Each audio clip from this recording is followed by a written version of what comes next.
नए मॉड्यूल से स्टार्ट करेंगे which is medieval history. Now ये जो टॉपिक है या ये जो पार्ट ऑफ हिस्ट्री है, इसको बहुत सारे स्टूडेंट्स ऑफन निग्लेक्ट करते हैं।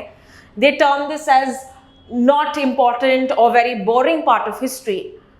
बट माइंड यू, ये जो टॉपिक है या ये जो सब्जेक्ट है, this is important for your prelims. If you see the past year prelims question papers, आप देखोगे कि बहुत सारे क्वेश्चंस इस पर्टिकुलर पार्ट ऑफ हिस्ट्री से भी पूछे जा सकते हैं। So I will ensure to make this part of history interesting for you if you are not from this background. अगर आपको ये part बहुत uninteresting या boring लगता है, I will try to make it as interesting for you in the form of stories, in the form of certain facts that are essential for you to know for your UPSC exam. So let's start with firstly understanding from where we have left so far. यानी कि ancient history में अभी तक हमने क्या देखा है? What is the last part that we have seen in ancient history? Let me also explain कि जब हम एंशिएंट हिस्ट्री या मेडिवल हिस्ट्री कहते हैं, these are just categorized for understanding the happenings of the time. यानी कि जब हम एंशिएंट हिस्ट्री की बात करते हैं, we start from Stone Age से लेके all the way up to post Gupta period. Medieval history is like the transition phase from ancient to modern times. यानी कि जो 8th century से लेके 17th century तक we consider this as medieval history, and then we know by the coming of the Europeans, जब Britishers आए, French आए, तो इस time period से हम इसको modern history कहते हैं. So when we talk about medieval history, we are concerned from 8th century से लगभग 17th century तक what is the happenings in the Indian subcontinent, which are the important rulers, which are the important dynasties ruling in this part of India. So let's start with ancient history. अभी तक हमने क्या देखा है, because हम transition part करेंगे, right? So ancient history में we have lastly seen about the post Gupta period, correct? तो पोस्ट गुप्ता पीरियड में या पोस्ट गुप्ता एम्पायर में which was the important dynasty और important ruler that we had studied about, that is ruling in north India. North India में we had the rule of Harsha या Harshavardhan. Now Harsha का capital कहाँ पे था? हर्षा का capital was at Kannauj, right? This all we have studied in ancient history. तो इस ruler के बाद what is the happenings, what is happening in India, what is the dynasty that is coming across? तो हर्षा का जो रूल है, it gets over by mid 7th century, यानी कि 650 AD तक इनका रूल खत्म होता है, डिक्लाइन होता है. तो इसके बाद what is the scenario in India? What happens after Harsha's rule? So Harsha के रूल के बाद we see a number of dynasties or empires that are set up. यानी कि बहुत सारे किंगडम्स फॉर्म होते हैं. ओके, बहुत सारे छोटे छोटे किंगडम्स होते हैं, because there is no central rule. जैसे हम मौर्य में देखते हैं या गुप्ता में देखते हैं, there is no big empire that is set up. There are many smaller empires और kingdoms that have been set up. तो यहाँ पे हम मैप में देखते हैं कि कौन से ऐसे डायनेस्टीज फॉर्म होती है after the decline of Harsha. So you can see on the screen image 1. यहाँ पे आप देखते हैं हिंदुशाहीज है, Sindh, Multan, Pratiharas, Palas, eastern Chalukyas, Kalachuris, Pallavas, Cheras, Pandyas. So these are the various you can say dynasties that are formed, kingdoms that are coming up after Harsha declines in about the 8th century AD. Okay, let's get back now and understand now ki who is ruling Kannauj after Harsha, right? Harsha ka capital Kannauj tha, so Kannauj is a very important place. So who is taking after Kannauj after the rule of Harsha? तो यहाँ पे एक ruler है Lalit Aditya. Okay, तो ललित आदित्य जो है, he is the ruler of Kashmir. And जब Harsha decline होता है, he knows that he does not have opposition, तो ये क्या करता है, ही टेक्स ओवर कन्नौज. और इनका जो रूल है, he goes all the way even to Punjab. So from Kashmir he is expanding his territory but however इनका भी रूल डिक्लाइन होता है because of the various kingdoms that are formed during that time. Opposition होता है conflict की वजह से, इनका रूल भी डिक्लाइन होता है. Then which is the important dynasty that we have to study after Harsha? क्या कोई ऐसी किंगडम फॉर्म होता है जिसका टेरिटोरी या रीच ज्यादा होता है? यस, नॉर्थ इंडिया की अगर हम बात करें, okay, North India में we have three important dynasties that are important. Now which are the three dynasties? We have Palas, which are ruling in eastern India. Then we have Pratiharas that are ruling in western India. And finally we have Rashtrakutas, okay, जो Deccan reason में rule करते हैं. Now I am talking about North India. Then why am I mentioning about the Deccan or the southern part of region जहाँ पे Rashtrakutas rule कर रहे हैं? ये तो साउथ में आएगा, या अगर हम साउथ इंडिया की बात करते हैं, we will consider this as a contender. Now the reason why Rashtrakutas, even though वो डेक्कन या साउथ रीजन में रूल करते हैं, let me actually show this in the form of a map. आपको फिर समझेगा कि where is the extent of these kingdoms. So let's see image number 2. So we have the Gujar Pratiharas or the Pratiharas ruling in the western part, यानी कि Rajasthan Gujarat region, as well as they are coming towards the central part of India, Malwa region तक आते हैं. Then you have the Palas that are ruling in the eastern part of the region, right, which is mainly your Bengal, Bihar, even Assam. Devpal के time पे they also extend to Assam region. And we have the Rashtrakutas. अभी Rashtrakutas का जो empire है is huge, and it is said that they have the longest rule among the three dynasties. और इनका जो rule है, it goes even to the south part of India. You can see Chalukyas, Pallavas, Gangas, Cholas. यहाँ पे भी इनका influence बना रहता है.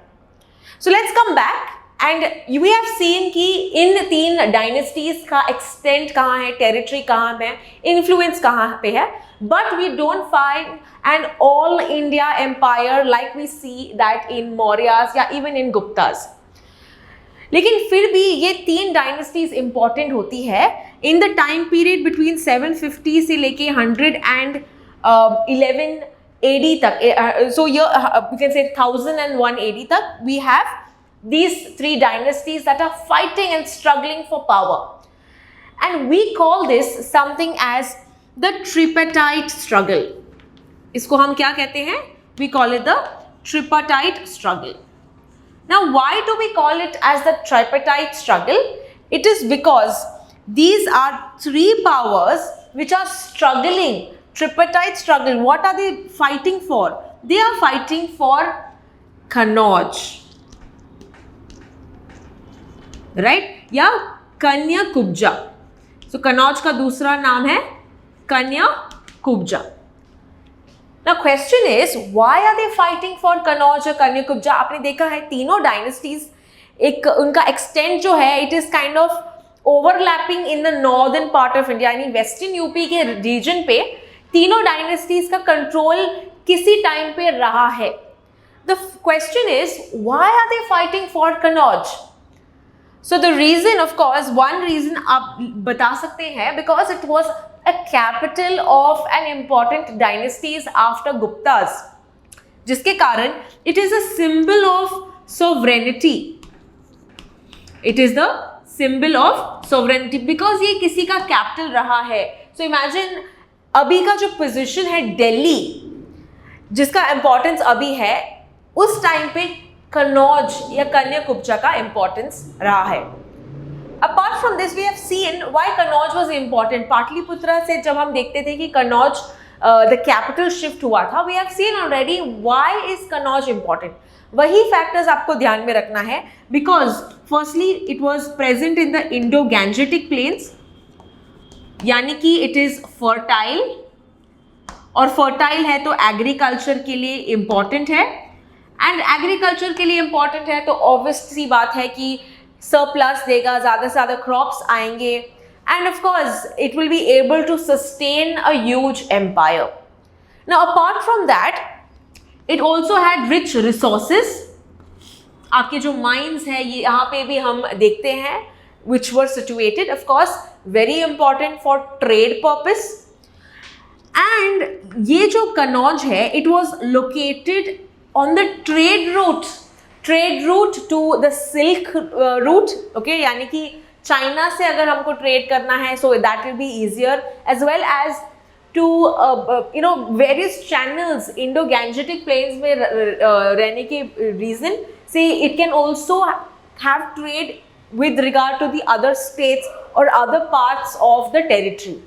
So this was a very strategic location, and that is why you see that ये तीन जो dynasties है, they were fighting for Kannauj, and this is why we call it as a tripartite struggle. Okay, we call it as a tripartite struggle in North India, mainly dynasties fighting for the capital. तो अभी हम देखेंगे each of these dynasties. We're going to see who are the important rulers, what has been their contribution to art and culture, because ऐसे questions आपको mains में भी expect होते हैं, as well as prelims में भी ऐसे factual data हमको पूछा जा सकता है. So let's first understand about the Palas. Okay, so we are understanding about the Palas. तो Palas में who is the founder of the Pala dynasty? We have Gopala.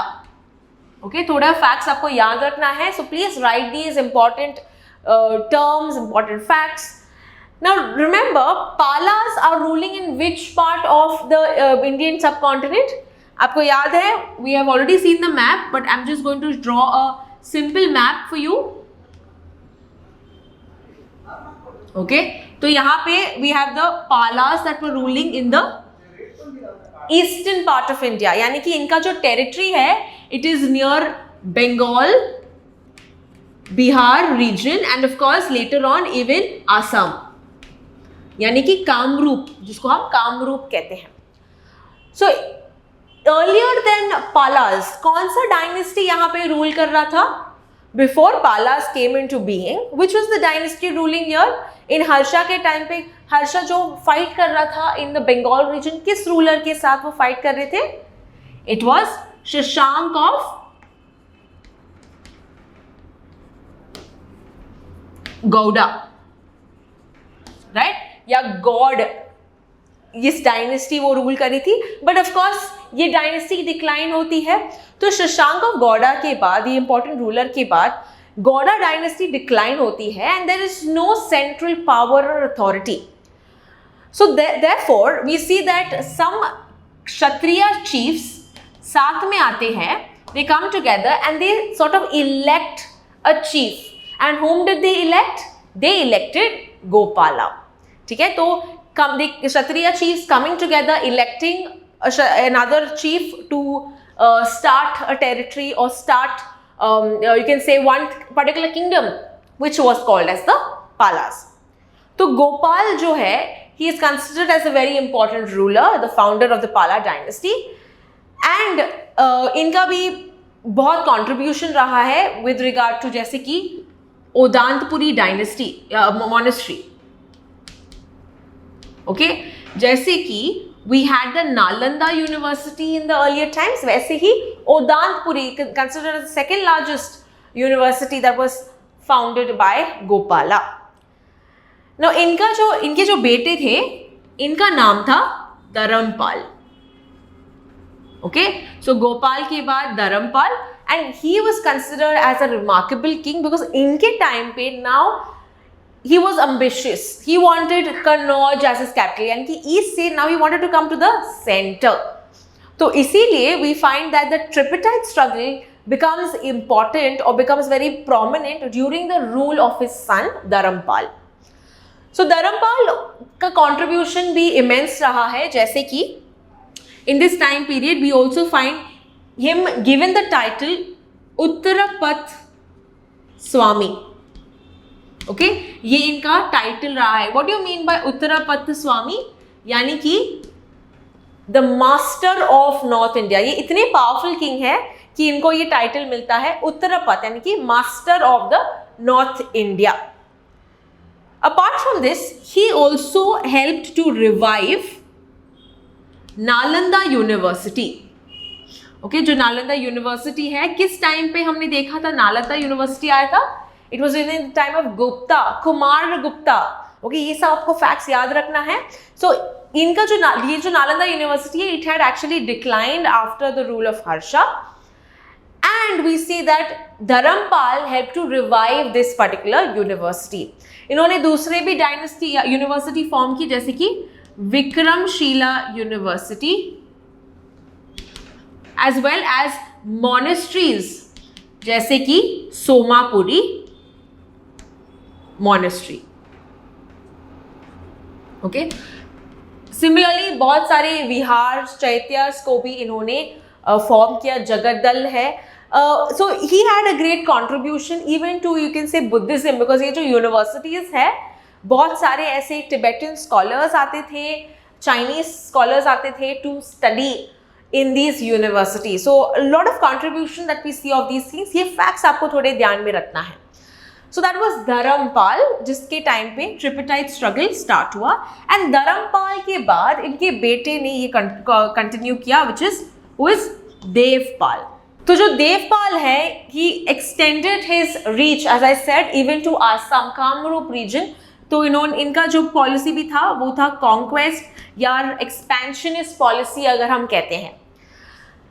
Devpal के टाइम पे he also was prominent in defeating various kings of Rashtrakutas as well as Pratiharas. जैसे कि हम देखते हैं, Dharmapala was able to defeat the Rashtrakuta king called Dhruva.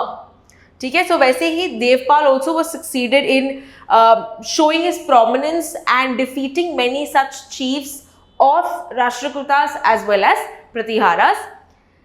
इनके court में भी we find many scholars had come in and they were essential in you can say propagating art and culture. So इनके जो कोर्ट में we have Vajradatta, a Buddhist scholar.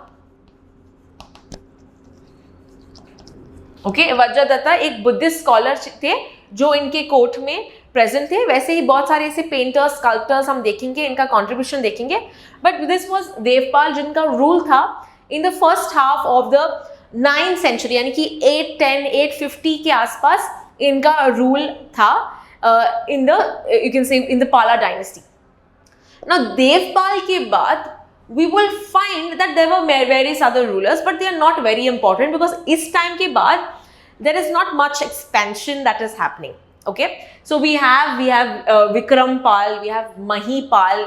So ये सब rulers भी थे, but इनका जो rule है, it is not much as powerful as we see in the first 3 kings of the Pala dynasty. Now during this time you also find कि बहुत सारे Arab merchants आते हैं, because trade भी increase हो रहा है. So trade के कारण we see a lot of Arab merchants coming to India, and बहुत सारे ऐसे sources हमारे जो है उनके writing से हमको पता चलता है कि उस टाइम पे कैसा रूल हुआ करता था, कौन important ruler थे. तो देवपाल के टाइम पे भी we have an Arab merchant जिनका नाम है सुलेमान. Okay, Arab merchant का नाम है Suleman. He comes to India and he talks about the Pala dynasty. He talks about Devpal and he talks about how इनका जो Pala dynasty था, how he had a very good empire, how he had a good army. ये कहते हैं कि there are 50,000 elephants. Of course, we don't know if that is exaggerated or it's true, but we come to know कि Palas के बाद they had a very huge army strength, and that helped them to fight the other kingdoms like the Pratiharas as well as the Rashtrakutas. So then we find the last important ruler, which was Madanpal, जिनके बाद, okay, so after this there were many other various rulers, but last ruler की अगर हम बात करें, Madanpal, जिसके बाद ये जो डायनेस्टी है डिक्लाइन होती है बाय अबाउट 130 AD. ओके, इनकी जो डायनेस्टी है 130 से 150 तक, and then this dynasty is defeated and decline होती है because of Sena. Okay, another dynasty that comes in, which is the Sena dynasty, and Pala dynasty is completely washed out. That is in 1150 AD. ठीक है, 1150 AD ये dynasty खत्म होती है. So this was about the Pala dynasty. Now let's understand what has been the contribution of the Pala dynasty to art and culture, because ये आपको question आ चुका है कि पालास का कंट्रीब्यूशन क्या रहा है टूवर्ड्स बुद्धिज्म या टूवर्ड्स आर्ट एंड कल्चर. तो आपको ये बताना पड़ेगा कि जो आपने आर्ट एंड कल्चर में पढ़ा है, पेंटिंग्स के बारे में जो आपने पढ़ा है, आर्किटेक्चर के बारे में, ये आपको कोलैबोरेट करके मर्ज करके बताना पड़ेगा. So let's have a quick recap as to what you have studied in art and culture and Pala specific information हम डिस्कस करेंगे अभी. So जब हम पालास की बात करते हैं, we see that their contribution to art and culture has been immense. Firstly, because they were you can say supporters of Buddhism. Okay, ये हमको कैसे पता चलता है? बहुत सारे ऐसे monasteries, universities हुए हैं, which shows that they were giving patronage to Buddhism, right? So here we find that what sect of Buddhism are we talking about? This is Mahayana Buddhism, right? Mahayana और दूसरा sect कौन सा है? Hinayan, Theravada, Vajrayana. लेकिन यहाँ पे we have the Mahayana Buddhism which is important. Apart from this, we find that monasteries जैसे धर्मपाल ने रिवाइव की नालंदा यूनिवर्सिटी, विक्रमशिला यूनिवर्सिटी को फाउंड किया, ये सब आपको बताना है जब हम आर्ट एंड कल्चर कंट्रीब्यूशन के बारे में बताते हैं. Apart from this there were various scholars, जैसे कि Buddhist scholars, we have one such we see Vajradatta. इनके अलावा we have Atisha. So we have Buddhist scholars that had come in the court of these kings. So you can write the name Sant Rakshita, okay, Sant Rakshita and Dipankara, okay, and Dipankara. So Dipankara is also called as Atisa. तो ये scholars भी थे in the court of these kings, and of course हमारे sources भी बनते हैं for information about these dynasties. Even though they gave patronage to Buddhism, Mahayana Buddhism, इसका ये मतलब नहीं है कि वो intolerant थे या दूसरे religions को अत्याचार होता है या कुछ violence होता है. No, they also extended their patronage to Shaivism as well as Vaishnavism. और ये हमको कैसे पता चलता है that they supported also the other religions? It is because of land grants. Okay, so इस टाइम पे there was religious tolerant policies of the kings, और ये land grants जो है ये दिए जाते थे to the Brahmins. Okay, so land grants were given to the Brahmins, and इससे positive चीज हुई थी, that is these Brahmins को जब land मिलता था, what they would do, they would try to increase the agriculture, increase cultivation. Now why would they increase cultivation? Because ज़्यादा से ज़्यादा cultivation increase किया तो ज़्यादा से ज़्यादा surplus अगर होता है, profit कहाँ पे जाता है? Brahmins के पास, right? Because अगर surplus होता है, they can sell these produce, get a lot of money. So the main aim of these Brahmins was कि increase करो cultivation, increase और get the tribals to be as agriculturists ताकि वो land पे work कर सके, irrigation facilities increase कर सके, ताकि surplus maintain होके they can get additional revenue out of these lands that they have got, that they have been gifted. So therefore इसके कारण cultivation या ज़्यादा से ज़्यादा land अभी पालास में we can say पालास के थ्रू आ गया या extend हो गया, territory expand हो गई, and इनके कारण they also became a very rich dynasty. We also find that during this time paintings were very important. Okay, और ये कौन से type of paintings यहाँ पे start होने लगे? It is the miniature paintings. The Bengal school of painting, जब हम पेंटिंग में देखते हैं, we studied about the Bengal school of painting which have sinuous curves, fish like eyes, bulging eyes. ये आप कहाँ पे पढ़ते हो? आर्ट एंड कल्चर में, पेंटिंग में पढ़ते हैं. तो ये आपको पॉइंट्स ध्यान में रखना है. And what are the colours that we use? The white, the blue, the red, all these colours were used. Apart from this they were also used to write on manuscripts. Manuscripts यानी कि they used to write mainly on palm leaves. Okay, they used to write on palm leaves, various information हमको मिलता है. So all of this also, literature also flourished during this particular time period. यहाँ पे we also find sculptures were very important. ठीक है, इस time period में sculptures भी इंपॉर्टेंट है. और यहाँ पे हमको कैसे पता चलता है? Because of two important sculpture artist जिनका नाम है Vitpala and Deeman. Okay, now this is all revision that you have already studied in your art and culture.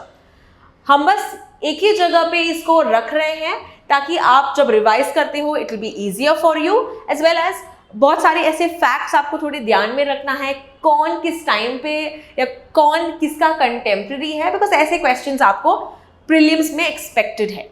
Okay, so Vitpala and Deeman which were the important sculpture artists. बहुत सारे sculptures इन्होंने बनाए हैं. Even in these monasteries or even in these universities, इन्होंने sculptures बनाए हैं which had a very good artistic work, jewelry, intricate jewelry work, ये सब बनाते थे. So very prominent sculptures we have, which was Vitpala and Deeman, which decorated, sculpted bronze sculptures, stone sculptures and so on. इस time period में the trade also was important, right? They establish trade routes and all the वे, ये इनका जो trade है, because यहाँ पे eastern part के कारण they had better trade relations with the south east Asian countries, right? तो साउथ ईस्ट एशियन कंट्रीज, तो यहाँ पे एक डायनेस्टी इंपॉर्टेंट है which is known as the Shailendra dynasty. Okay, कौन सी डायनेस्टी के साथ इनका ट्रेड अच्छा हुआ है? Which is the Shailendra dynasty, which was mainly in the south east Asia. और इनके relations with the south east Asians also were very rich, were very important, जिनके कारण we have a lot of embassies that were formed. वो ruler, you know, they used to send some important ambassadors to the court. तो ये सब होता रहा. There was exchange of culture, the spread of Buddhism, all that happened in this particular time period between 750 से लेके 111 AD. So this is the information that you have to understand about the Palas that were ruling in the eastern part of India. So now let's understand about the next important dynasty जो है प्रतिहारास. तो जो next dynasty हम पढ़ने जा रहे हैं that is Pratiharas. Okay, Pratiharas या Gurjara Pratiharas. Now where are Gurjara Pratiharas located? ये इनका रूल किस रीजन पे है? It is in the western part of India. So here you can write Pratiharas. Okay, so like Palas, Pratiharas भी कनौज के और देख रहे थे. They wanted to capture Kannauj, and here we also have important rulers that came across. Firstly, who is the founder? Founder का नाम है Harichandra.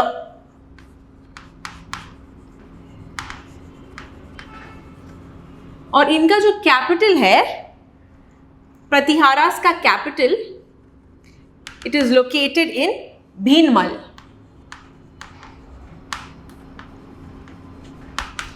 Where is the capital of Palas? Palas का जो कैपिटल है, it is located in Bihar, which is Munger या मुडगिरी. ठीक है, मुंगेर या मुडगिरी is the capital of Palas, whereas Pratiharas का कैपिटल है बीनमल में. नाउ ओरिजिन की अगर हम बात करें of Pratiharas, they were pastoralist, ठीक है, जैसे उनका जो मेजर ऑक्यूपेशन था. And later on we see that how they become fighters and take up the throne in the various kingdoms. They form various kingdoms and now they come to power in the western part of India. तो यहाँ पे the most important king that we need to know of is Nagabhatta. तो Harishchandra is the founder, but we are going to see some important rulers in this period. तो Nagabhatta 1, Nagabhatta 2, they are important rulers. इनके अलावा we will see that Vatsya Raja, okay, you can write the name Vatsya Raja. इनके time पे भी we will also see how the tripartite struggle is further increasing. Vatsya Raja is the first one who made Kannauj Pratihara का capital. ठीक है, Binmal से he also wanted to make Kannauj as his capital. So that was done during the rule of Vatsya Raja. इनके बाद we also have Nagabhatta 2. So this was Nagabhatta 1. इनके बाद we have Nagabhatta 2. जिसके time पे he was able to even defeat certain Rashtrakuta kings. Okay, he also conquered Kannauj. And the most important, in fact, king of the Pratiharas was Mihir Bhoja. ठीक है, so बहुत सारे rulers हैं, but we are understanding the most important one. So remember Mihir Bhoja जो है, or only Bhoja, we call him Mir Bhoja also because Bhoja करके एक king है जो उज्जैन में rule करते थे. So that is why for understanding purpose and to avoid confusion हम इनको मिहिर बोजा कहते हैं. Now this particular king was a devotee of Vishnu और जिनके कारण he was called or given the title आदि Varaha.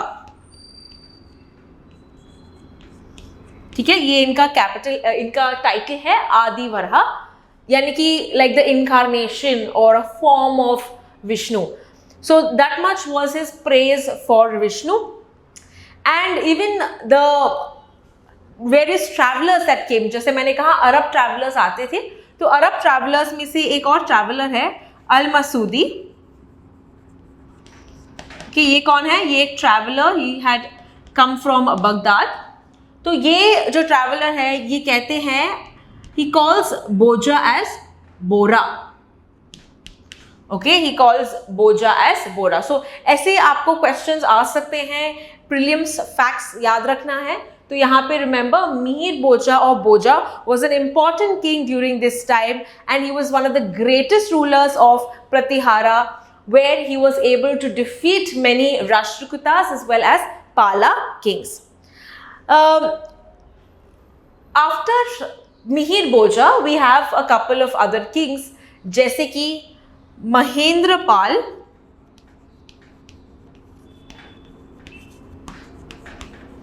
and Mahipal.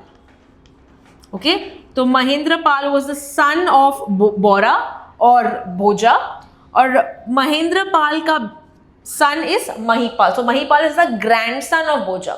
Now just for you to remember, क्योंकि ये confusing हो सकता है because यहाँ पे पाला का वर्ड आपको दिखाई देगा.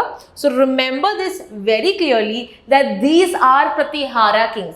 ठीक है, एग्जाम में आपको ये कंफ्यूजन नहीं रहना है बिकॉज इनका जो टाइटल है महिपाल है but they are Pratihara kings. Okay, so just for you to remember that Dhoni. Okay, Dhoni का कैसे कहते हैं महेंद्र सिंह धोनी, तो इसलिए Mahendrapal.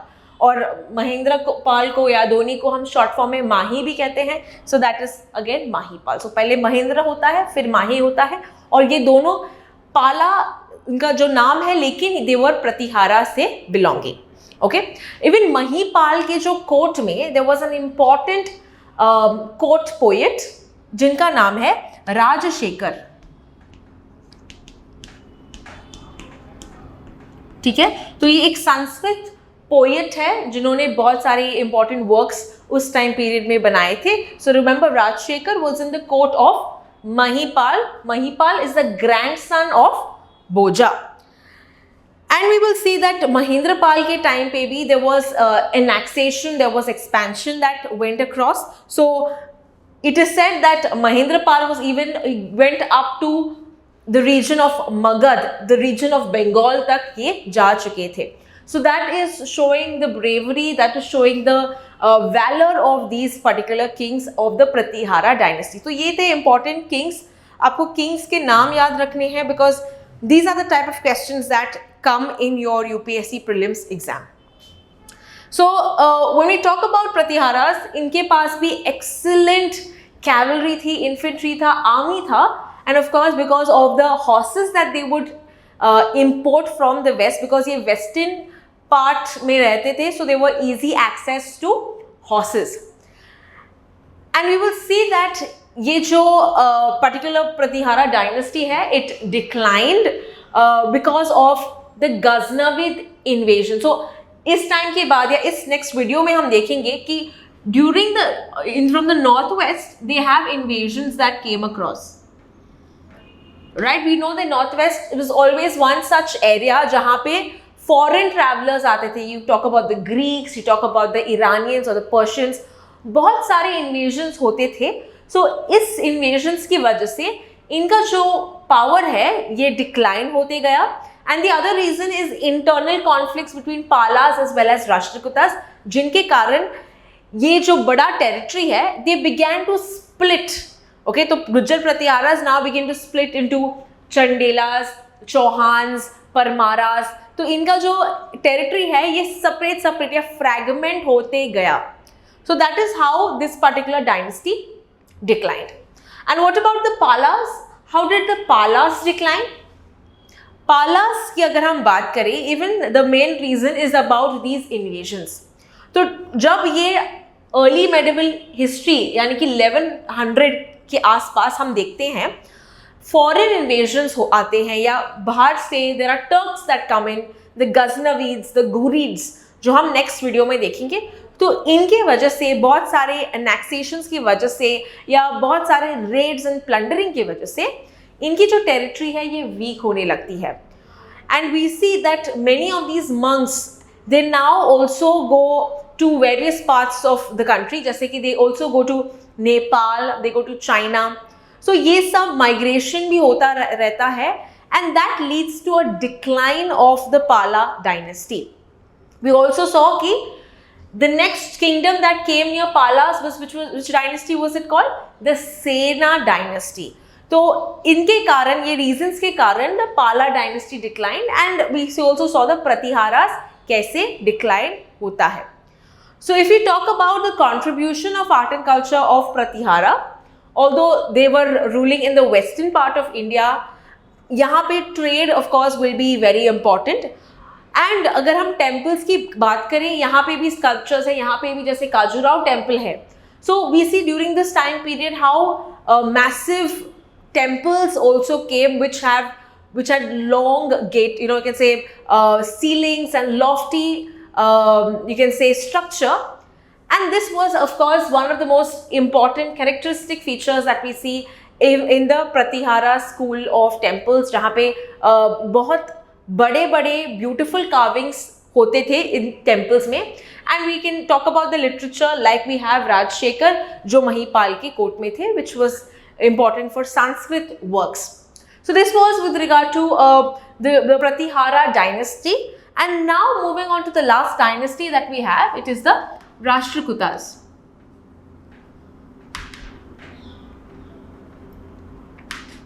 Okay, now where are the Rashtrakutas located? Can you draw on the map? It is in the Deccan region. Okay, yeah, इनका जो reach है, it goes even all the way to the south and to the north. तो आप वो जो जैसे map हमने पहले दिखाया है स्क्रीन पे, वो आप मैप देख सकते हैं. So when you talk about the Rashtrakutas, let's understand which are the important kings, who is the founder, where is the capital of the Rashtrakutas. So let's understand with the next important dynasty. तो Rashtrakutas की हम बात करते हैं. The founder is Danti Durga. Remember the name. The founder of Rashtrakuta is Danti Durga. Who is the founder of Pala? Gopala, who's the founder of Pratiharas, Harichandra, and here we have Dantiturka. So you remember these names, very important. Rashtrakuta का capital कहाँ है? So in terms of Rashtrakuta capital, we will find the capital is at Malkhed या मान्यखेता. Okay, तो ये जो region है, it's near Solapur region.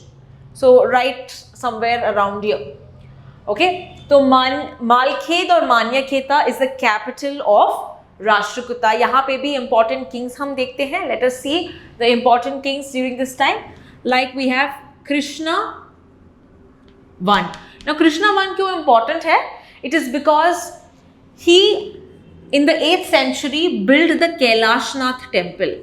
इनके time पे he had the Kailashnath temple. और ये Kailashnath temple कहाँ है? It is located in Ellora caves.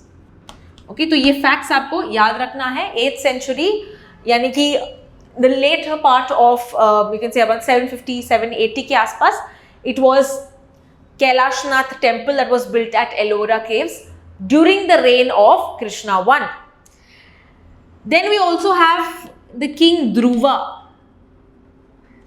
ठीक है, so Dhruva fought the tripartite struggle with the Palas and the Pratiharas as well. यानी they were going to the northern part.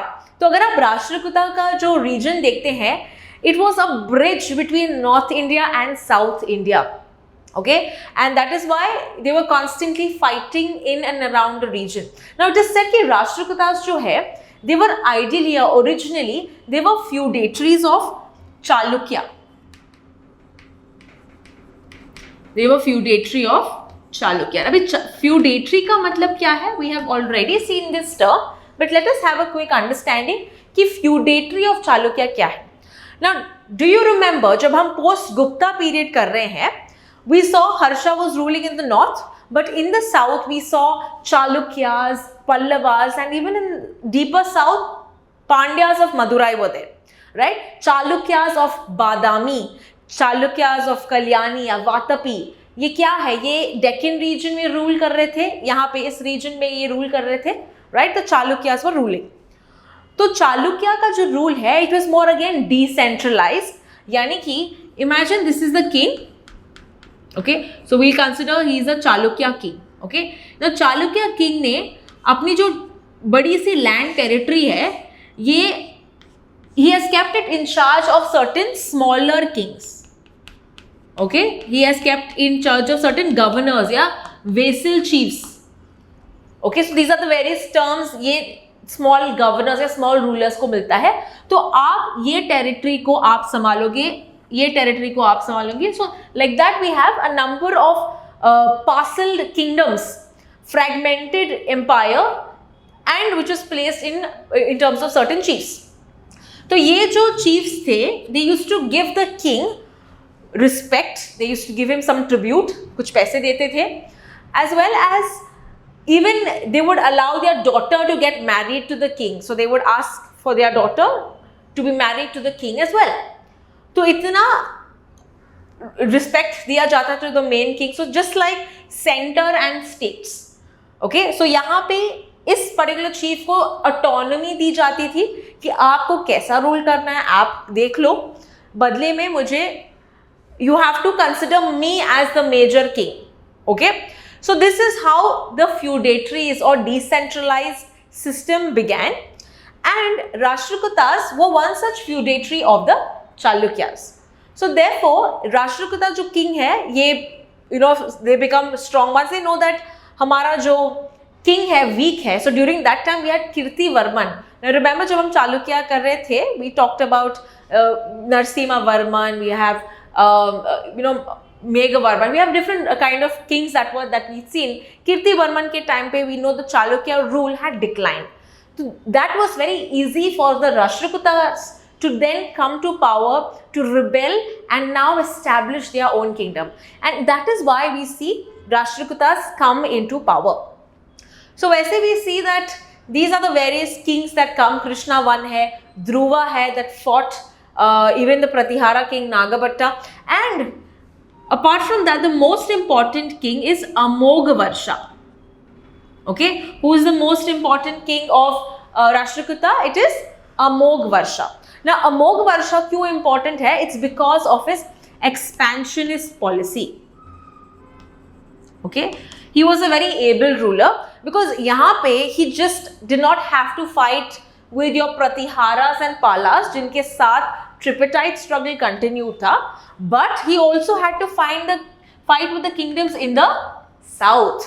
So जैसे कि we had a small rule of Chalukyas, later Chalukyas also were ruling, तो इनका power जरूर decline हुआ था, but they were there. So he had to fight the Chalukyas, he had to fight the Pallavas, he had to fight the Pandyas.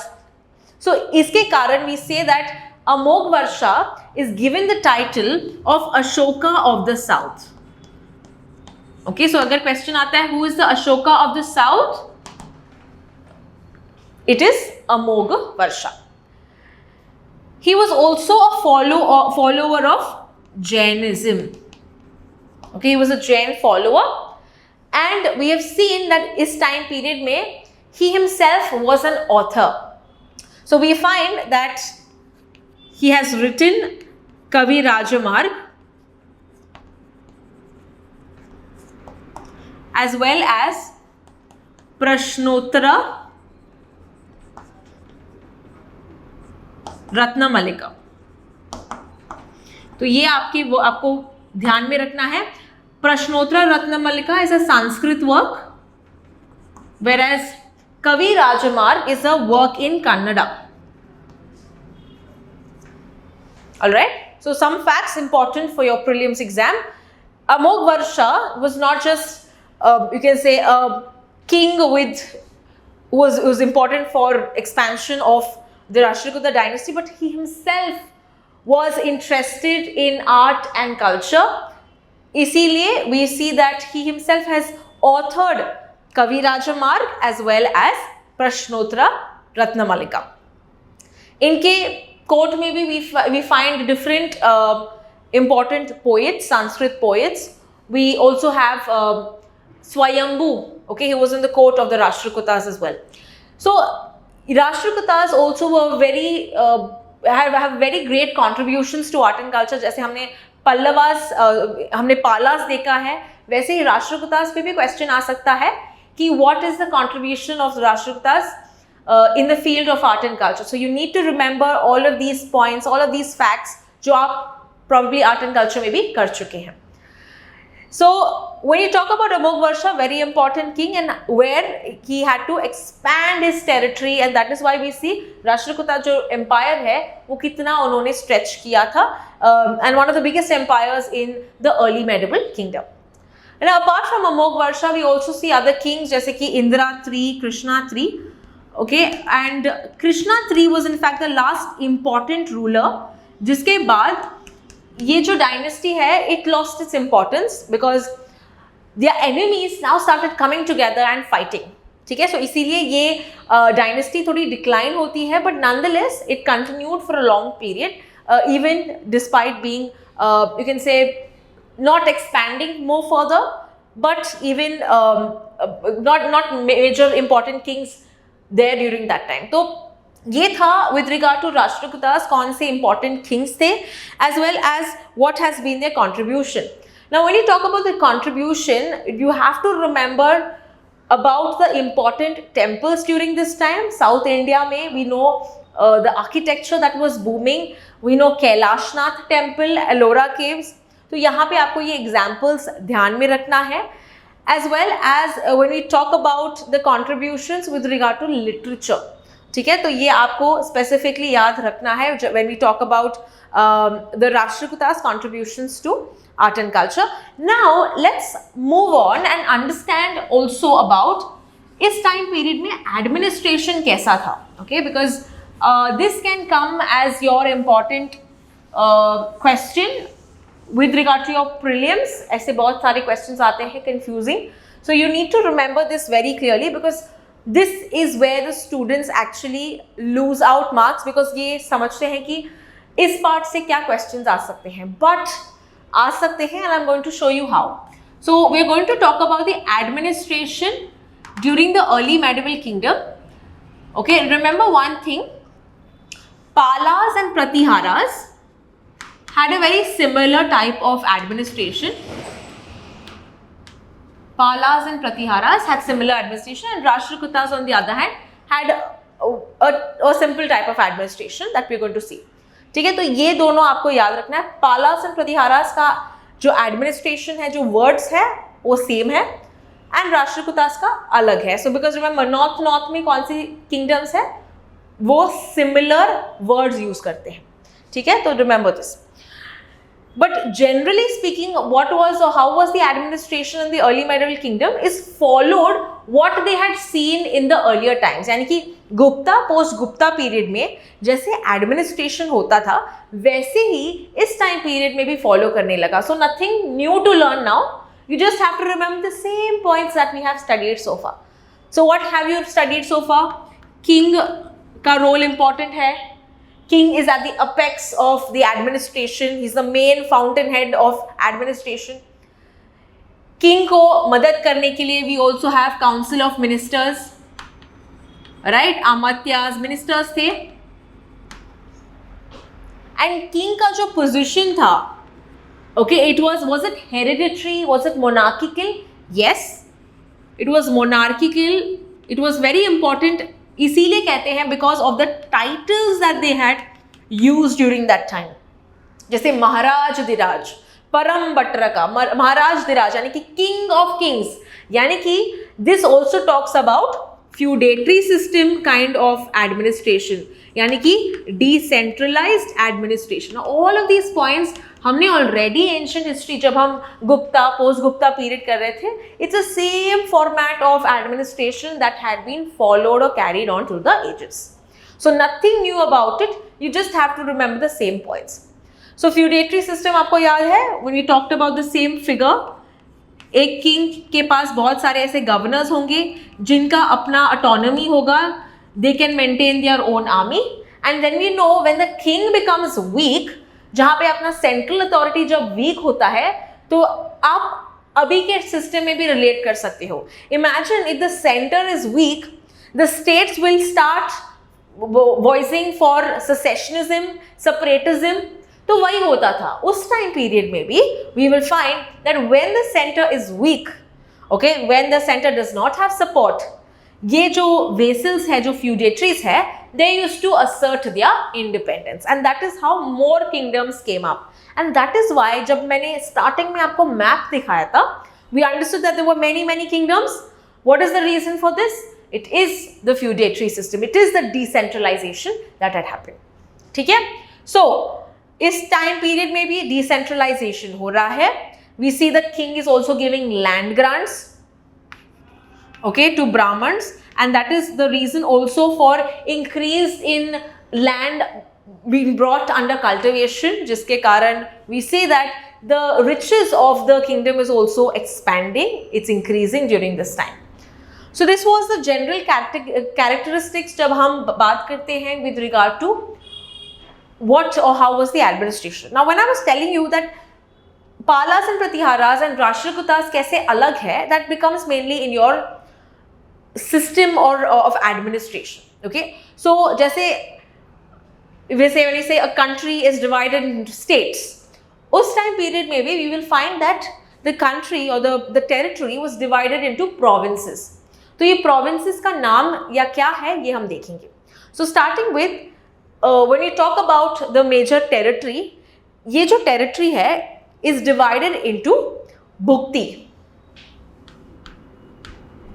Okay, तो भुक्ति क्या है? Bhukti is the province. जैसे समझो कि a country is divided into various amount of states. Okay, so that's called as bhukti. Now bhukti is also you can say इनका जो head है इट इज मेनली उपारिका. और ये हमने पहले कहीं किया है. Yes, we have done it in similarly in ancient history. जब हम कर रहे थे हर्षास के टाइम पे भी bhukti which is headed by uparika, Gupta के टाइम पे भी हमने देखा है. भुक्ति के बाद द स्मॉलर प्रोविंसेस और the smaller regions which are called as vishayas. Okay, bhukti is divided into a number of Vishayas, or it is also called as Mandalams. Okay, Vishayas या Mandalams. और ये जो Vishayas and Mandalams, these are nothing but like smaller districts. Okay, so if this is a province, this is like a district having a couple of villages. And इनका जो head है, इनका नाम क्या है? विषयापति. Okay, so this is mainly the head. भुक्ति का head कौन है? उपारिका. विषय का head कौन है? विषयापति. Vishayas are further divided into smaller villages, which are called as Patala. Okay, Patala क्या है? When a Vishaya is broken down into a smaller region, it is called as Patala. Patala का जो smallest unit है, that is one such village. Okay, so once again, village is a basic unit of administration. A number of villages form the Patala. A number of Patala form Vishaya, which is a district. A number of districts form a Bhukti. ठीक है, तो ये आपको ऐसी sequence में याद रखना है. एग्जाम में क्वेश्चंस पूछे गए हैं पहले भी, तो आपको ये थोड़ा ध्यान में रखना है. ये ऑर्डर अलग कर सकते हैं and you need to understand और arrange it in the correct sequence, ascending and descending order as the question suggest. तो यहाँ पे आपको ध्यान रखना है. So this is both for Palas as well as Pratiharas. Okay, when you talk about Rashtrakutas, यहाँ पे ये कैसे अलग है समझते हैं. नाउ राष्ट्रकूटास, इनके नाम पे भी पता चलता है राष्ट्र is the most important thing for them, यानी कि this is nothing but your province. Okay, राष्ट्र इज मेनली योर प्रोविंस, इसलिए राष्ट्रकूटा. राष्ट्रकूटा या राष्ट्र अगर हम जब ब्रेक डाउन करते हैं into smaller districts, we call this as vishaya. Okay, is this the same thing as your given in your Pala Pratihara? Then what is the confusion now? The confusion comes after Vishaya.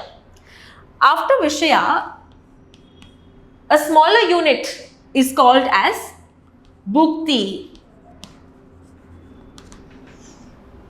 Okay, so जहाँ पे Bhukti is a province in Palas and Pratiharas, they are calling Bhukti as a smaller, you can say, village. Okay, that is your Bhukti, and of course the basic unit will always be your village. So this is how the Pratiharas, Palas are different from Rashtrakutas. ये जो terms हैं आपको याद रखना है. So these is where the kind of confusion comes up. So remember, Bhukti is not a province in Rashtrakuta. Okay, Rashtrakuta में province क्या है? राष्ट्र है.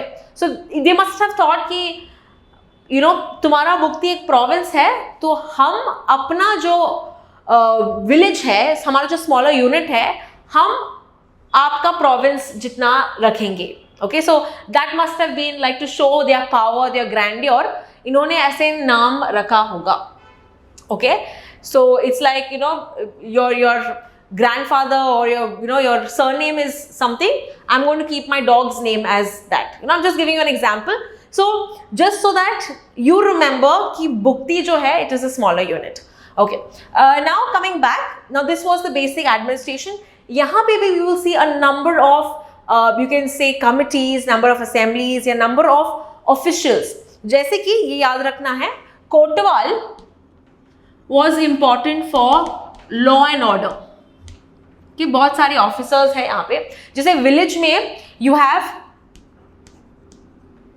द भोगपति और the samanta, that was necessary for the village level administration. Okay, village में administration करने के लिए द ऑफिसर्स भोगपति या सामंत. वैसे ही we will find that during this time period we have the revenue officers, जैसे कि नावगुंडास.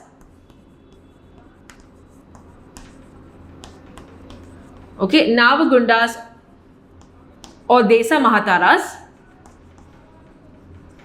तो इस टाइम पीरियड में हम देखते हैं देसा महातारास या ग्रामकुतास.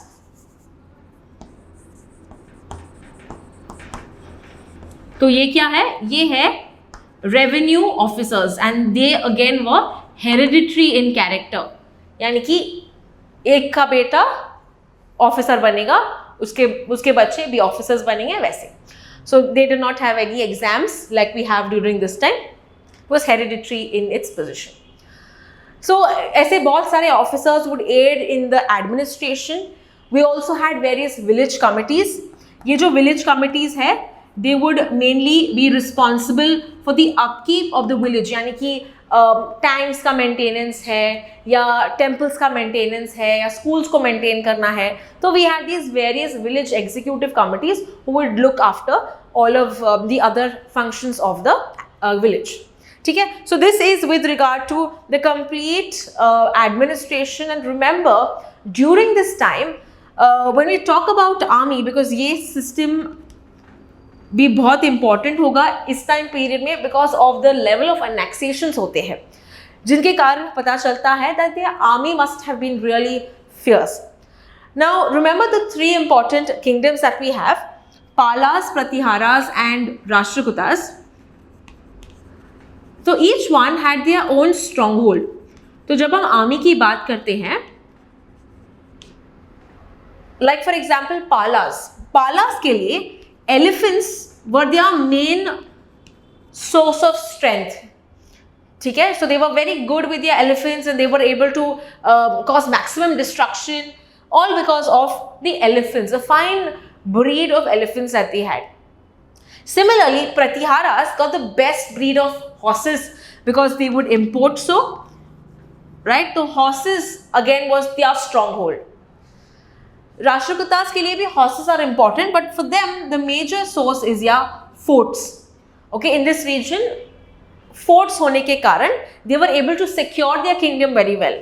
So these are the three important things that were important. तो ये prelims में ऐसे statement भी आ सकता है. So you need to remember what has been the major force. And बहुत सारे writers जो Arab travelers आते हैं, ये हमको बताते हैं that how they had excellent cavalry and infantry, and we've seen, Al-Masudi, Suleiman talking about how the Pratihara kingdom or the Pala kingdom had excellent army during that time, and they have also exaggerated the number for some reason. तो ये था with regard to the administration. हमने देखा है with regard to various kingdoms, the names. We've seen the role of the king, the type or the system of administration present in North India during this time. Now we will go on and understand South India में what is the scenario in the deep south. Do you remember जब हम post Maurya period कर रहे थे, we talked about the various kingdoms or dynasties in North India, but even सातवाना जो डेक्कन में था, as well as in the Sangam period or the history of South India. यहाँ पे there were three important dynasties that we had done. Do you remember which were they? In the history of South India, the three important dynasties, the Chola, Chera and Pandyas. तो ये जो तीन dynasties है, ये in the early medieval period, यानी कि 750 से 1100 period में भी they are present. But one such dynasty becomes very important and takes on the power, the influence in South India. Which is that dynasty? We will understand now. So now moving on to South India. Okay, जैसे हमने North India में देखा था, which were the three important dynasties were ruling in the North India? Palas, Pratiharas and Rashtrakutas. South India में we have the Cholas becoming very, very important in the time period between about, we can say 900, they came in much later, 900 से लेके around 1100 AD. So अगर हम चोलास के पहले की बात करें, अगर एंशिएंट हिस्ट्री में जो पोस्ट गुप्ता पीरियड में, what were the dynasties that were ruling in the Deccan and the south? Do you remember? We have already studied about Chalukyas. We have seen Pallavas and Pandyas, right? ये तीन dynasties were mainly there in the southern part. Okay, so Chalukyas were here. Then comes Pallavas, and we have Pandyas of Madurai. तो इस period के बाद जब हम देखते हैं अराउंड 800 AD के आसपास, ये जो नए डायनेस्टीज आती हैं, बहुत सारे ऐसे फ्यूडेटरी जैसे बहुत सारे डायनेस्टीज आती हैं, and when we talk about Cholas, they again were feudatories of Pallavas. So Cholas were feudatories of Pallavas. जैसे हमने देखा था Rashtrakutas were the feudatories of which important dynasty or which important kingdom? Rashtrakutas were the feudatories of Chalukyas. Similarly, Pallavas के जो feudatory थे वो थे Cholas. Now संगम period में भी हमने देखा है Chola, Chera, Pandya. Correct? We have seen South India में संगम period में 3 important Chola, Chera, Pandya ये dynasties थी. So how are they different from this? We call this Chola kingdom, which was in the early medieval kingdom, as imperial Cholas, so that we are going to avoid confusion. तो जब हम imperial Cholas की बात करते हैं, इनका जो position है becomes far much important. इनका जो extent होता है, जो territory होता है, जो influence होता है, it is much greater, far greater than we see in the earlier Chola dynasty. Okay, so let us quickly see the map of the Chola dynasty. इनका जो reach है ये कहाँ तक जाता है. Let's take map number 3. तो यहाँ पे image 3 आप यहाँ पे map आप देख रहे हैं. We see that जो orange color है that is mainly your Chola territory. That is the extent. पहले का Chola kingdom was a very small kingdom which was a part of, you could say, Tamil Nadu. But अभी का जो Chola kingdom है, it is mainly having the entire Tamil region, as well as इनका influence आप देखोगे, you will see the green aspect. So therefore influence यानी कि they are still the kings, they have the various feudatories that are ruling for them, smaller chiefs that are ruling for them, but इनका जो power है अभी increase हुआ है. And you will see not just in India but also in the Malay Peninsula region. So वहाँ पे Southeast Asian countries में भी आप green color देखोगे. That is mainly talking about the influence of the Chola dynasty. So let's come back and we have seen the map of the Chola kingdom. तो ये बताता है कि चोला का अभी जो territory है ये बहुत ज़्यादा बड़ा हो गया है. तो ये चोलास जब वापस से पावर में आए, इनका फाउंडर कौन है? If you talk about the founder, it is Vijayalaya. Okay, so the founder of the imperial Cholas is विजयलया.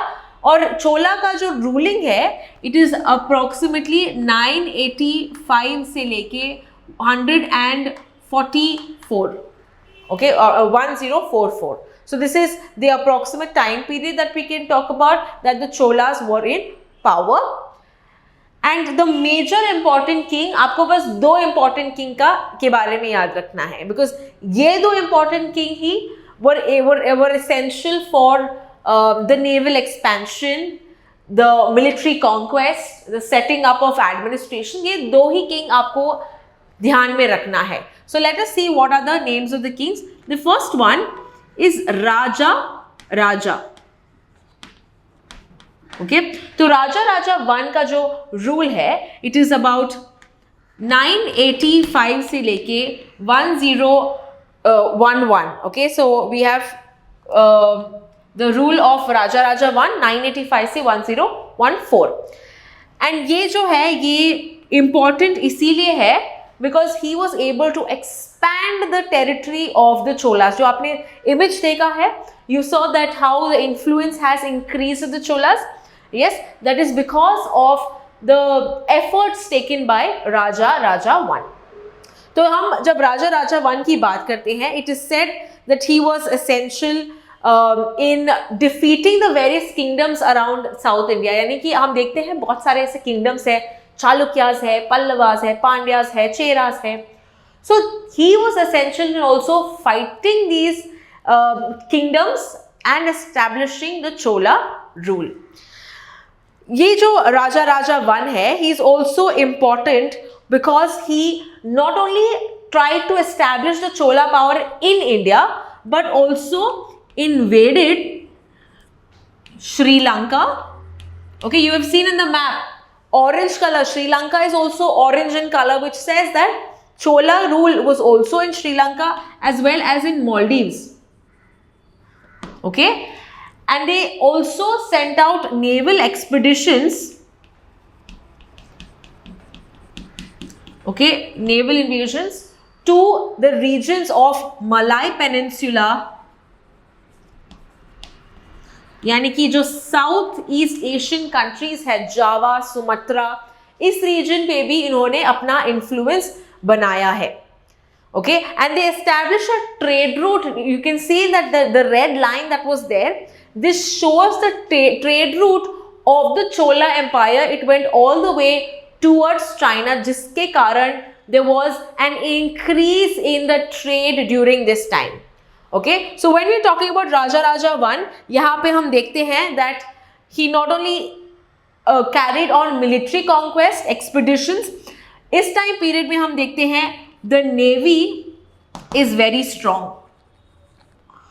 Okay, Chola Empire has a very strong navy during this time, and this is also one reason where different trade routes are now being established, जिनके कारण अभी empire will become more rich, will get more wealth, will import and export various amounts of goods.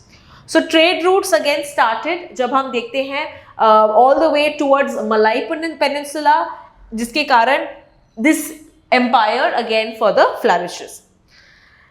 It is also said during this time he annexed the regions which were in Chalukya region. यहाँ पे और एक dynasty Gangas of Mysore.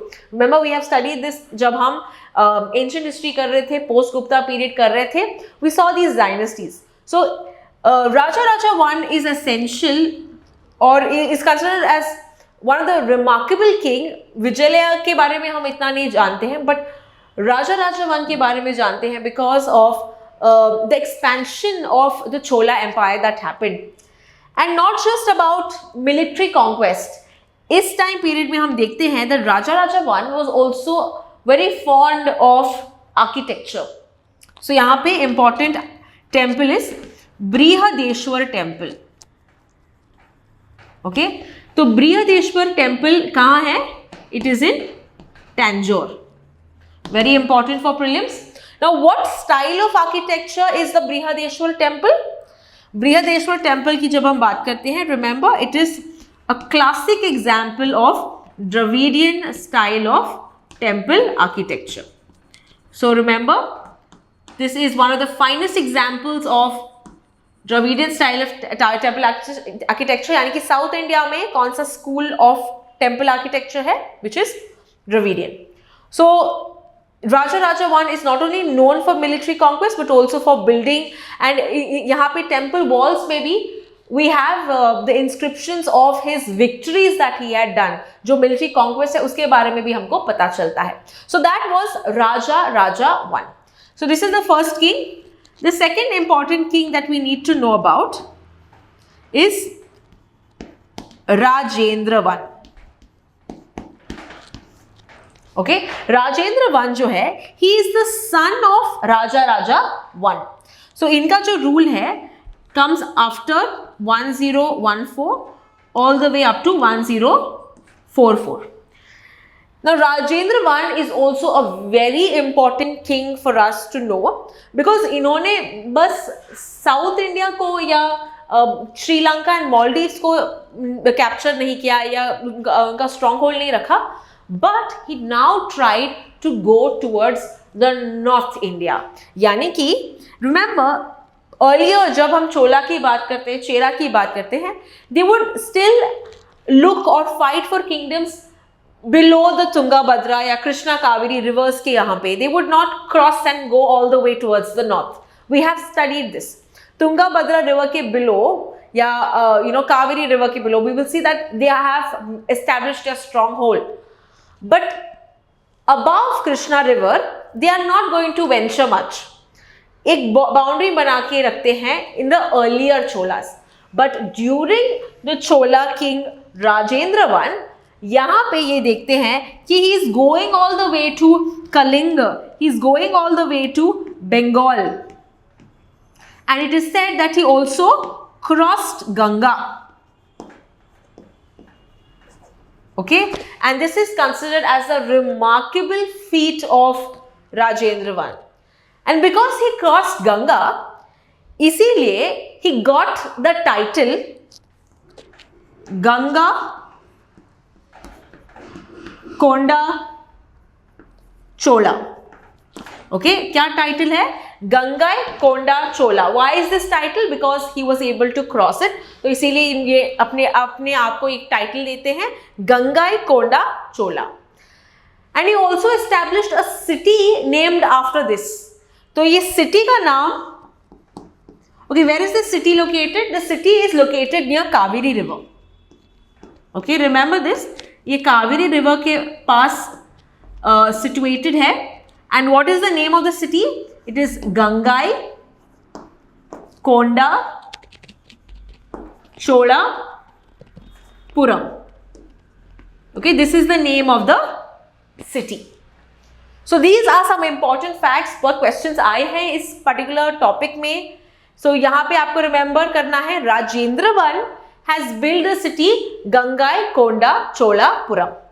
Okay, like his father, he also had great military you can say contributions, conquest किए हैं, expeditions दिए हैं, and we will see that the expeditions that he had taken all the way to Malay Peninsula. Malay Peninsula में जब हम बात करते हैं, here we had the Sri Vijaya Empire, okay, as well as we see the Shailendra dynasty. Okay, we have seen Shailendra dynasty before. जब हम पालास की बात करते हैं, remember Palas had good relations with the Southeast Asian countries. Remember this? So जब हम पालास के बारे में देखते हैं, we understood that Shailendra dynasty के साथ हमारी अच्छे relations थे. We had embassies that were set up, in the region. So we had good relations. But now what are the Cholas doing? They are annexing these kingdoms. They are trying to establish their reach.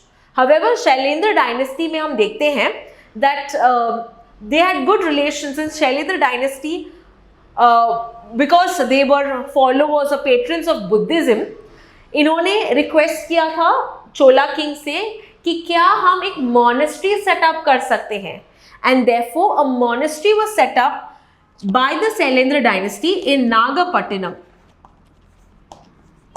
Okay, तो यहाँ पे एक monastery को set up करने दिया, which shows about the Buddhist influence, or you can say the contributions, or how the religion also played an important role in this regard.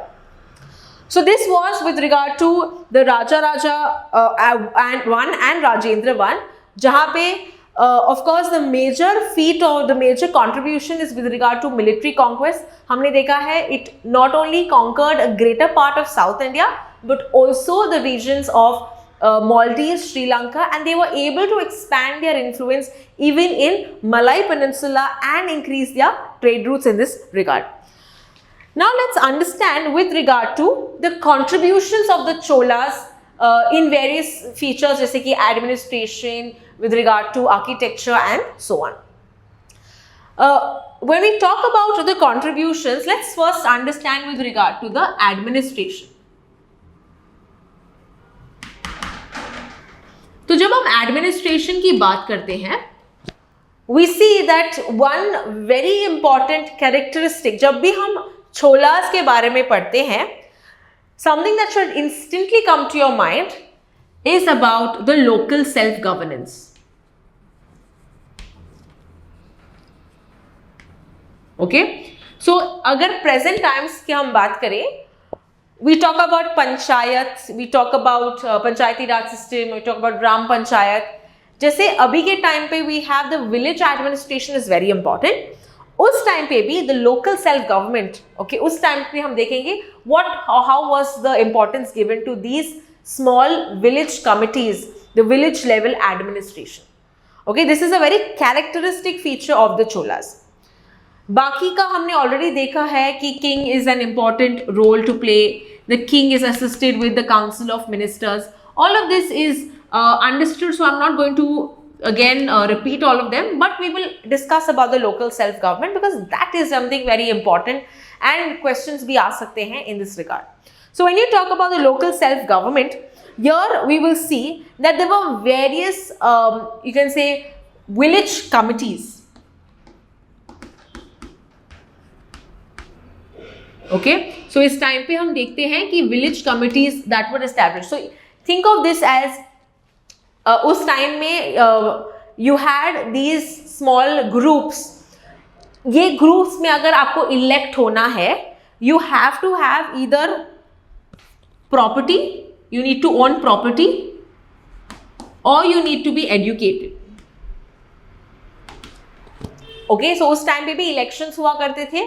Only if you are elected, only if you are educated और you have property, you could be the member of this group. And what is the function of this village committee? ये village committee का function होता था mainly to manage the village affairs, यानी कि manage maybe schools or manage temples or maintenance of tanks, water tanks to the, यानी कि जो पानी आता है खेतों में to the fields, वो सब irrigation facilities manage करने के लिए, ये सब ड्यूटीज या फंक्शंस होते थे of these village committees. Apart from that we also had certain village assemblies. Okay, तो विलेज असेंबलीज की अगर हम बात करें, there are two types of village assemblies that is essential for us to understand. The first one is Ur and sabha. Okay, तो जो ऊर है, it is mainly the assembly of the general common public. Okay, assembly of the general public, it's a general assembly. तो कोई common man can attend this kind of village assembly. Whereas sabha जो है, sabha और mahasabha, it is mainly for the village elders, जो adult men होते हैं. Okay, the men, the adults, the elders of the Brahman villages. Okay, so not of all the villages but specifically Brahman villages होते हैं. Brahman villages यानी जो village Brahmans को दिया गया है as you know in the form of a land grant or rent free grants to given to the Brahmans, जहाँ पे Brahmans are situated, Brahmans are living, तो उसको Brahman village. Okay, what do we call these Brahman villages? We call it as agrahara. Okay, ये Brahman village को हम क्या कहते हैं? अग्रहार. तो अग्रहार में जो एल्डर्स होते थे, उनका जब बैठन होता है, उनका जो असेंबली होता है, इसको हम क्या कहते हैं? Sabha. So these are the two types of village assemblies that we find in this particular period. When we can also talk about that if you are a part of the committee, again there was some sort of a fixed tenure of 3 years. तो यहाँ पे जो property owners हैं या educated है, you have a 3-year tenure only to be a part of the committee.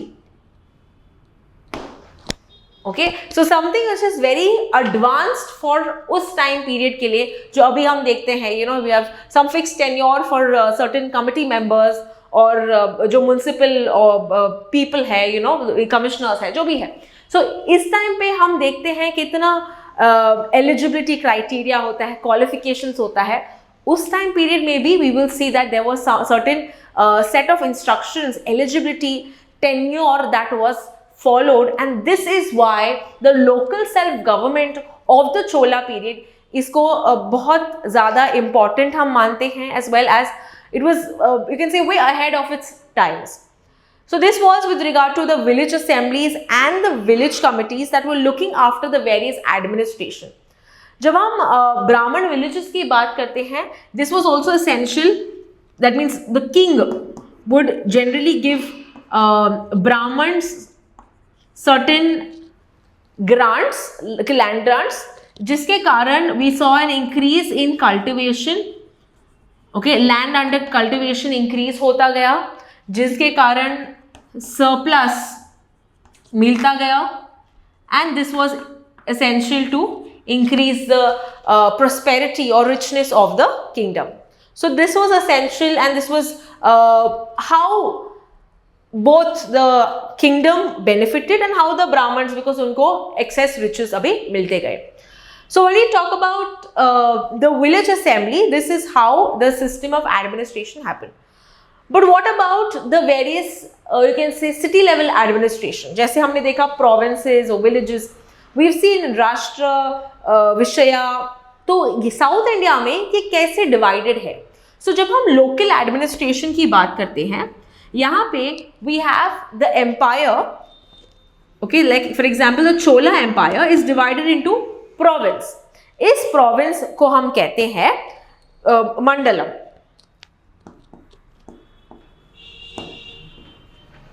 Okay? Similarly हमने देखा even in Palas we either call it विषया या मंडलम, तो यहाँ पे याद रखना है province क्या है? मंडलम. And there were 4 such provinces. सिर्फ 4 provinces. जैसे कि मान लो कंट्री का सिर्फ 4 ही states थे, वैसे यहाँ पे 4 ही provinces हैं. मंडलम are further divided into Valanadu. Valanadu.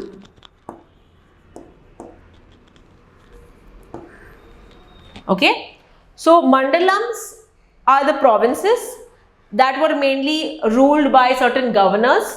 जैसे उस टाइम पे probably you have the royal princes that were looking after this. Mandalam के नीचे is Valanadu, we can say districts, and district के नीचे you have your Nadu.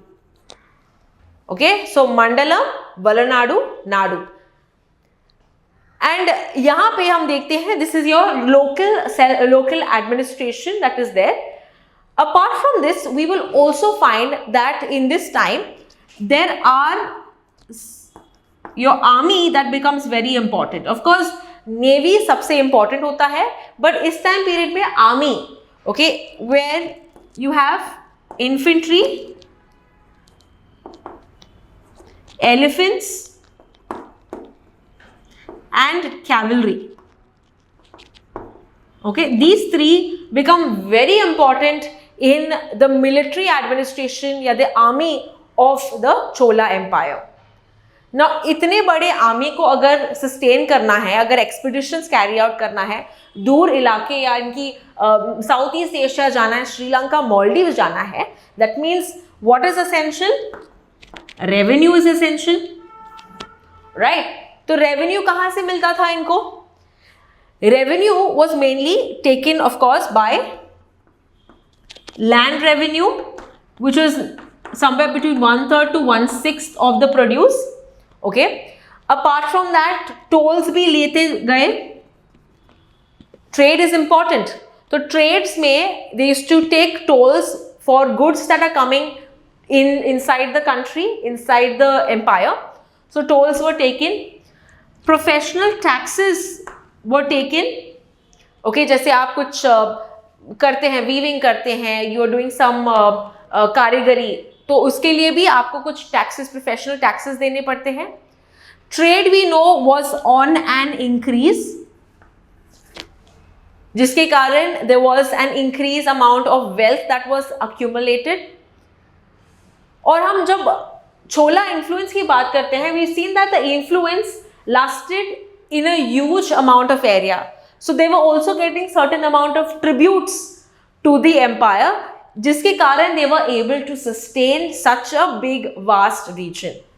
Okay, so when we talk about the system of administration of the Chola Empire, यहाँ हम देखते हैं कि king again played a very important role. He was assisted with the council of ministers. Army का administration, what are the 3 important wings that we have of the army? Infantry, elephants and the cavalry. Navy again important होता है ताकि वो दूसरे जगह पे जाके अपना इन्फ्लुएंस जमा सके हैं. And apart from that the local administration consisted of your empire which is divided into 4 mandalams, उसके नीचे वलनाडु, उसके नीचे nadu. Then we also saw the village level administration, जहाँ पे हम देखते हैं village committees as well as village assemblies. Village assemblies 2 है, Ur and sabha. Ur is the village assembly for the general common public, whereas Sabha is mainly only for the Brahman villages. Brahman villages को क्या कहते हैं हम? अग्रहार. ठीक है, तो यहाँ पे village elders of the Brahman villages would come together and look after the functioning, administration, revenue collection, maintenance of irrigation tanks, maintenance of temples, maintenance of schools. ये सब basic काम ये village committees as well as सभा में discuss करते थे. So this is with regard to your complete you can say administration. Economy की अगर हम बात करते हैं, सेम पॉइंट्स, ट्रेड इंपॉर्टेंट है.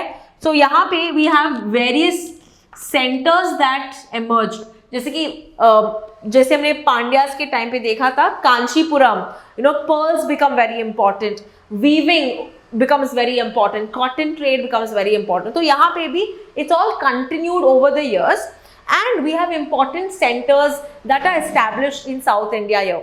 जैसे कि betel nut या areca nut, okay, पान में यूज होता है, उनके सेंटर्स भी हम देखते हैं that are in the South India. Spices export होने लगते हैं. सो हम एक्सपोर्ट्स की बात करें, whatever we had studied before, exports किसका होता है from South India? What is common in South India? Your spices, your pepper, your ivory, right? So ये सब, इसका सब export होने लगा to various parts, and we saw the trade route that was going towards China. So this goes to say कि इनका जो exports के कारण बहुत सारा gold and silver country के अंदर आ रहा था.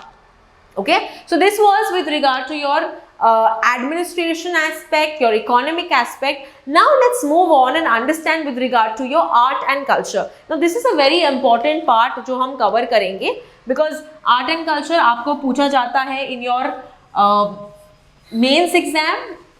So we will also brush through what are the important aspects that you need to note down. Okay, so let's start with art and culture during the Chola period. So already हमने देखा है that temples were given huge importance. कौन सा ऐसा temple था that was important? We have studied about Brihadeshwara temple. Brihadeshwara temple किसने बनाया है? कौन से king ने? Raja 1. Okay, remember these facts. And this was located at Tanjavur. Then we have Kailashnath temple. Okay, so Kailashnath temple is another such temple that you have to remember when you talk about your Dravidian style of architecture in the Chola period. Then we can also talk about the various sculptures that are there. और यहाँ पे Nataraj, okay, the sculpture of Shiva. Okay, तो यहाँ पे ये भी बहुत famous है, बहुत ही important है, and this again we will find in the South India during this time, very important. Now here when you talk about the capitals, okay, इस time period में capitals जो है, why capitals important to study? Also because उस time पे जहाँ पे ये capitals होते हैं, they build across various sculptures, temples, buildings. So here if you talk about the Cholas, you had the capital firstly at Gangaikonda Cholapuram. Remember ये किस ruler ने बनाया है? It was Rajendra I. तो Gangaikonda Cholapuram है, and we also have Tanjore. And the last one is at Kanchi or Kanchipuram. Okay, so therefore we see an increased level of architecture that is also developed in these three capitals of the Chola. इस time period में जब हम religion की बात करते हैं, it goes on to say that they were worshippers of Shiva as well as Vishnu. But Shiva is considered very important, and that is also seen because of the temple, जैसे कि नटराज या हम कैलाशनाथ या हम बृहदेश्वर की बात करते हैं. So Shiva is given more importance, and when we talk about apart from that, we find the Bhakti movement also getting very much important during this time. Now Bhakti movement हमने जब हम Pallavas कर रहे थे, when we are talking about the post Gupta period, we discussed about the Bhakti movement. What are the two important sects that are important? That is Alvars और Nayanars. ये याद है आपको? Nayanars और Alvars. तो Alvars जो है, they were the followers of Vishnu and Nayanars were the followers of Shiva. Correct? तो ये तो पल्लवास के टाइम पे स्टार्ट हुआ था, in the earlier time period this had commenced, but during the Chola period ये जो भक्ति मूवमेंट है, it reached its climax. Okay, it is said that it reached its zenith, it reached its peak. तो इस time period में हम बहुत सारे वर्क्स देखते हैं, राइटिंग्स देखते हैं, सेंट्स कंपाइल करने लगते हैं अपना material, and that is why this period is important. So when you talk about the literature during this time period, literature was both in terms of religious as well as secular. Okay, religious यानी कि हम बात करेंगे with regard to भक्ति movement. उन्होंने कुछ writings दिए गए हैं, the fifth Veda that is there, Tirumurai. So we understand that both religious as well as secular writings, यानी कि with regard to some classics, okay, some stories, that also was written in this period. So let us understand the contribution of Chola to the literature aspect. So when we talk about the literature, Tamil literature, it is considered as the golden age of Tamil literature. इस time period में हम क्या कहते हैं? It is the golden age of Tamil literature. Now why do we say that? Because जो epics थे जैसे कि महाभारत, रामायण, इसको translate किया गया था in Tamil language. Okay, so that is one of the reasons why we say that a lot of Tamil works have been compiled, written in this period. So let's firstly note down some important works. Firstly, we have the Shaivite saints. Okay, Shiva के followers थे जो Shaivite saints थे, इन्होंने उनके writings को compile किया था in Tirumurai. Okay, now very important for prelims, Tirumurai is also called as the fifth Veda.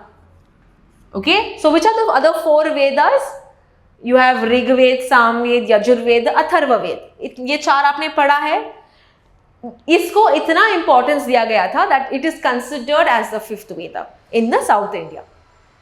Apart from this, we say that Ramayana that was written in Tamil, okay, किसने लिखा है ये? It is mentioned or written by Kamban.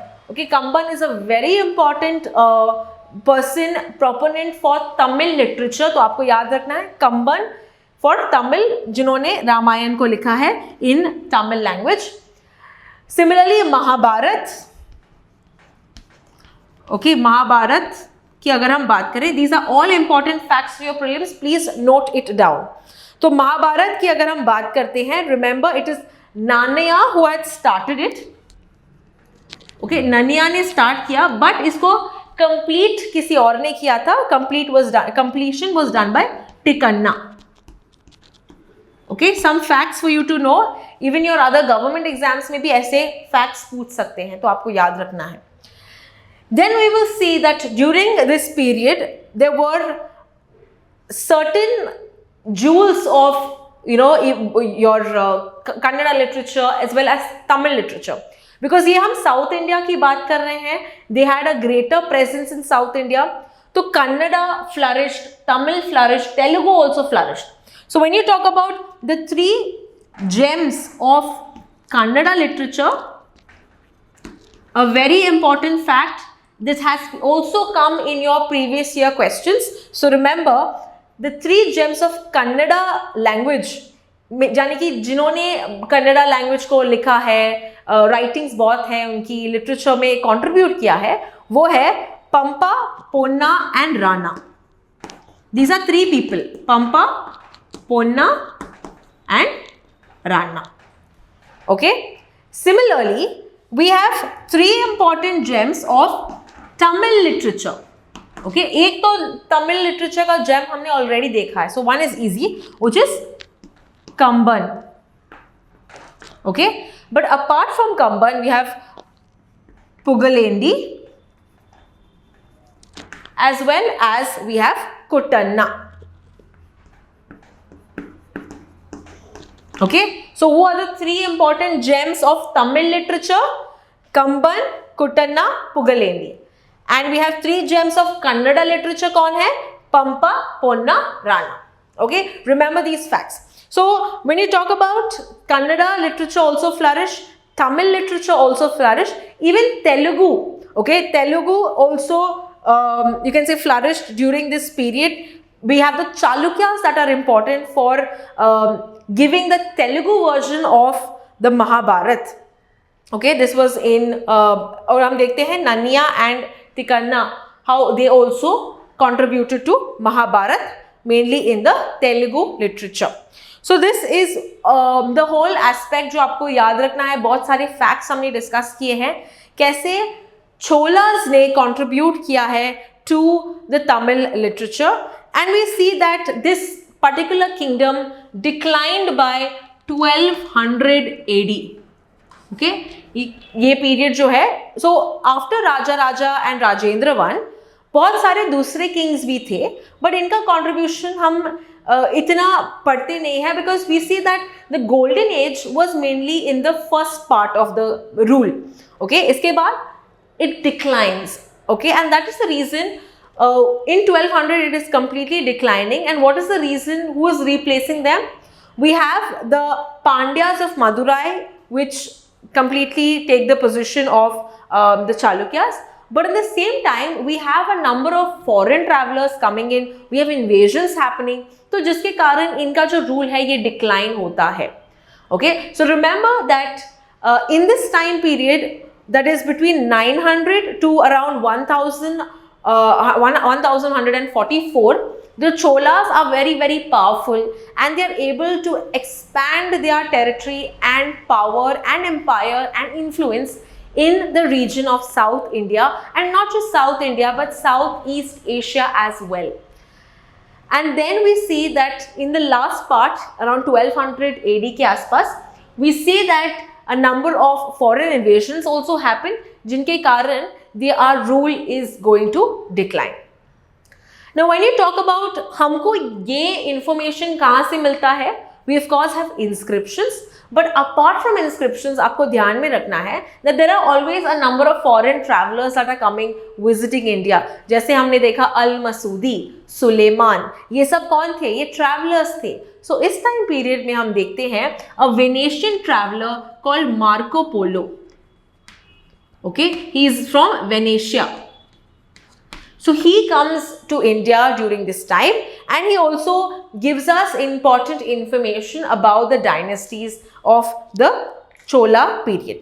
So this was all with regard to the history of the early medieval India. जब हम बात करते हैं from 750 AD से लेके the 11th century AD या 12th century AD के आसपास, which were the important dynasties ruling in India.